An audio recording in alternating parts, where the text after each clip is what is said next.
Hi, my name's Mike. This is my cancer story.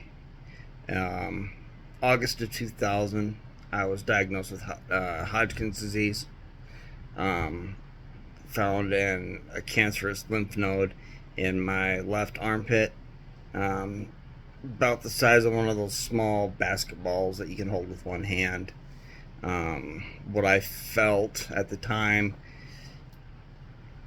was only about the size of a large bratwurst, but obviously it was much larger than that. Went through radiation, finished that in October of 2000. Thought everything was well and good. They say if you can make it 5 years past your initial diagnosis, the likelihood that it comes back is about 10%.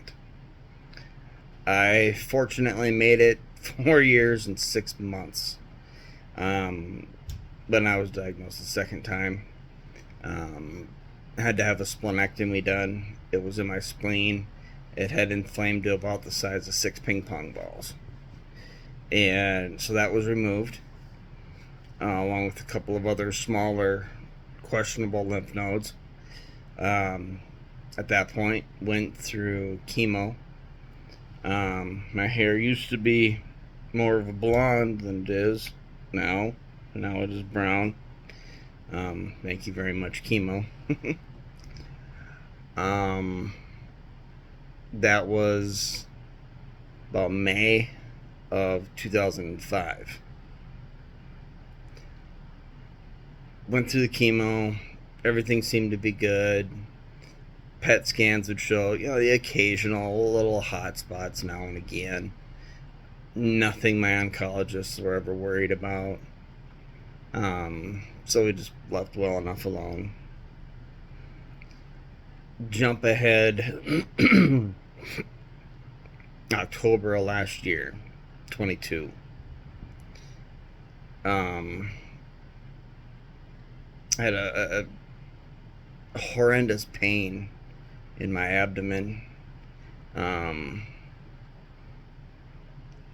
to the point where my now wife had to take me into the emergency room, to try to figure out what it was. I thought it might have been something to do with the hernia repair that I had done a few months prior.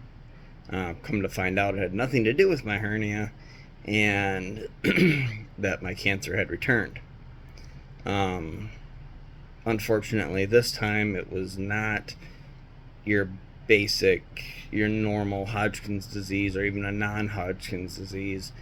This time I was blessed with a diffused large B-cell lymphoma. As far as my oncologist was concerned, pretty rare. So put me in contact with a transplant specialist. Goes by Dr. Vinod. We don't try to pronounce his last name because it's about that long. Looks like Parmesan, but it's obviously not. Great doctor. I've had nothing but great experiences with him and his team so far. We went through chemo again for about 2 months, and the hope was that it would reduce the tumor or eliminate the tumor to a point where we could do a stem cell transplant using my own stem cells. But as luck would have it, it did reduce the size of the tumor, but it did not eliminate the tumor or reduce it enough.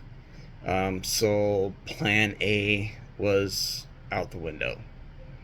What was plan B? Well, plan B is a CAR T cell treatment. They give you a trifusion port, which has now been removed. We'll get into that later as to why it is now gone.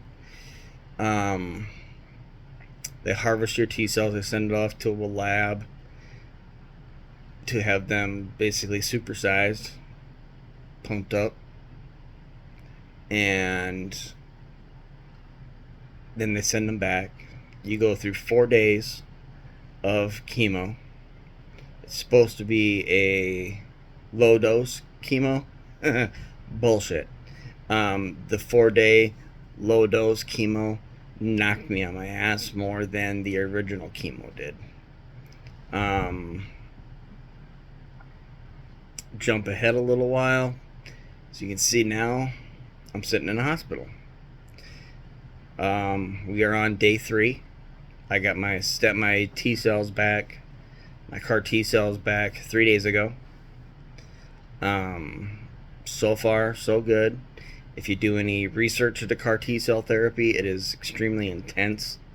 There are a lot of potential neurological side effects, short-term dementia, another side effect called CRS, and no, it does not mean can't remember shit.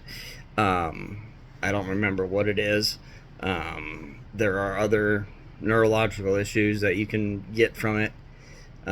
So far, nothing. So far, I've been very active, out and moving around, getting 3,000-4,000 steps in a day, walking around the hospital, making the nurses dizzy, walking around the nurses station over and over and over again. But as of right now, so far, this is my story. Like I said, we're on day 3. We'll see what the rest of the days bring. I'll make other videos here shortly that will kind of explain, why the port had to be removed. Some of the specifics about my previous treatments, what I remember, what I don't like to talk about. But I had to do this because I'm sure this is a very rare type of cancer, but I'm sure there will be other people that will unfortunately have to go through this. You're not alone. You won't be alone. There's other people that have done this. This is beatable. You can get through this. If anybody that watches this has any doubts that they'll make it, leave a message below. Like it, whatever you want to do. Feel free to message me directly if you want. But you don't fight this alone. When somebody is diagnosed with cancer, it's not just the patient that is getting the diagnosis. It's not just the patient that suffers. It's not just the patient that goes through, the trauma, the mental, the physical. It's not just you. It's your entire support system. Everybody that you love, every member of your family will deal with this in their own way. It's not going to be the same as yours, obviously, but everybody does deal with this. Everybody in your support system goes through it. So don't think that you're alone. You're not.